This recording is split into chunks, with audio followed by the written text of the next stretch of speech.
Hello everyone, my name is Anugerah Sarwono. Now, in this video, I'm ready to present about Singapore Culture Dimension by Hofstede.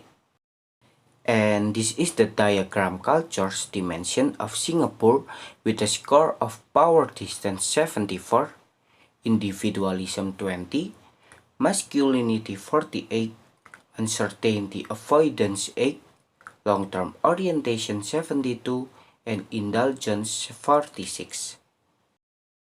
Power distance. This dimension deals with the fact that all individuals in societies are not equal. It expresses the attitude of the culture toward these inequalities among us. Power distance is defined as the extent to which the less powerful members of institution and organization within a country expect and accept the power is distributed uniquely.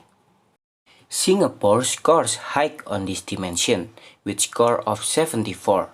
With a Confucian background, the Chinese, they normally have a syncretic approach to religion, which is also the dominant approach in Singapore. One of the key principles of Confucian teaching is the stability of society, which is based on unequal relationship between people. Confucius distinguished 5 basic relationships: ruler-subject, father-son, older brother-younger brother, husband-wife, and senior friend-junior friend. These relationships are based on mutual and complementary obligation.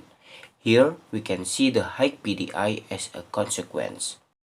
I can give examples like power is centralized and managers rely on their boss and on rules. Employees expect to be told what to do. Control is expected and attitude towards managers is formal. Communication is indirect and the information flow is selective. Individualism.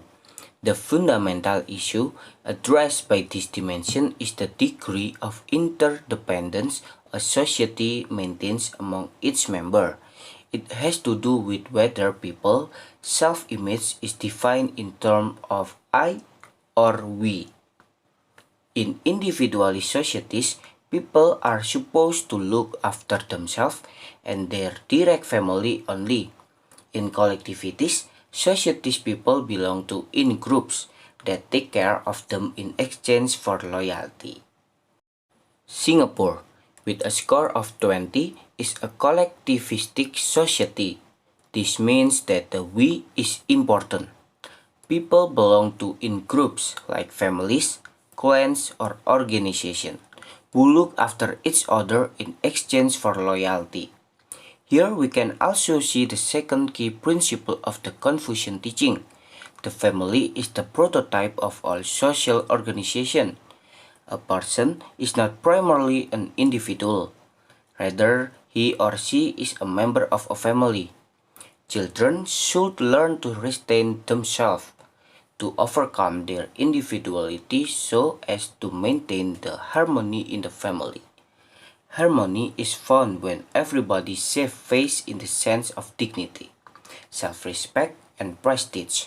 Social relations should be conducted in such a way that everybody's face is safe. Paying respect to someone is called giving face. I can give examples like communication is indirect and the harmony of the group has to be maintained. Open conflicts are avoided. A yes doesn't necessarily mean yes. Politeness takes precedence over honest feedback. The relationship has a moral basis and this always has priority over task fulfillment. The face of others has to be respected and especially as a manager's calmness and respectability is very important. Masculinity. A high score on this dimension indicates that the society will be driven by competition, achievement, and success, with success being defined by the winner or best in field, a value system that starts in school and continues throughout organizational life. A low score on the dimension means that the dominant value in society are caring for others and quality of life. A feminine society is one where quality of life is the sign of success and standing out from the crowd is not admirable. The fundamental issue here is what motivates people, wanting to be the best or liking what you do. Singapore scores 48 and is in the middle of the scale, but more on the feminine side. This means that the softer aspect of culture, such as leveling with others, consensus, sympathy for the underdog are valued and encouraged. Being modest and humble is seen as very important, thus showing that one knows it all and therefore has come to educate the counterparts is not like. Conflicts are avoided in private and work life, and consensus at the end is important. During discussion, being courteous is important, not to be too persistent. Uncertainty avoidance. The dimension uncertainty avoidance has to do with the way that a society deals with the fact that the future can never be known. Should we try to control the future or just let it happen? This ambiguity brings with it anxiety, and different cultures have learned to deal with this anxiety in different ways. The extent to which the members of a culture feel threatened by ambiguous or unknown situations and have created beliefs and institutions that try to avoid this is reflected in the score on uncertainty avoidance. Singapore scores 8 on this dimension, and the scores very low on this dimension. And I can give examples in Singapore, like people abide to many rules not because they have need for structure, but because of high PDI. Singaporeans call their society a fine country. You will get a fine for everything. Long-term orientation. These dimensions describe how every society has to maintain some links with its own past while dealing with the challenges of the present and future. And society's priorities these two existential goals differently. Normative societies, which score low on these dimensions, for examples, prefer to maintain time-honored tradition and norms while viewing societal change with suspicion. Those with a culture which score hikes on the other hand take a more pragmatic approach. They encourage thrift and efforts in modern education as a way to prepare for the future. Singapore scores 72.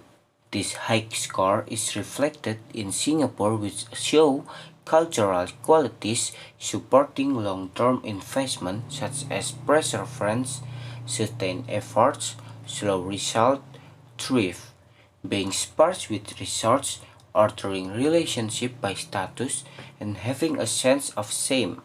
See also the gain of the Confucian teaching.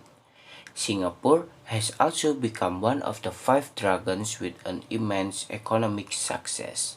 Whereas Westerners have been looking for the truth, the Singaporeans are emphasizing virtue and the way you do things. They are always keeping their option open as there are many ways to skin a cat. Westerners believe that if A is right, B must be wrong, whereas people from East and Southeast Asian countries see that both A and B combined produce something superior. This mindset allows for a pragmatic approach to business. Indulgence, one challenge that confronts humanity, now and in the past, is the degree that which small children are socialized. Without socialization, we do not become human.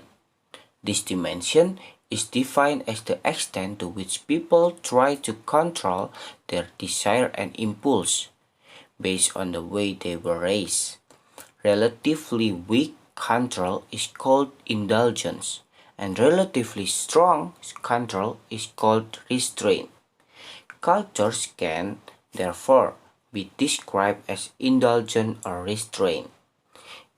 It's not possible to determine a preference on this dimension because of Singapore intermediate score of 46. That's all from my presentation. Thank you and see you. Bye bye.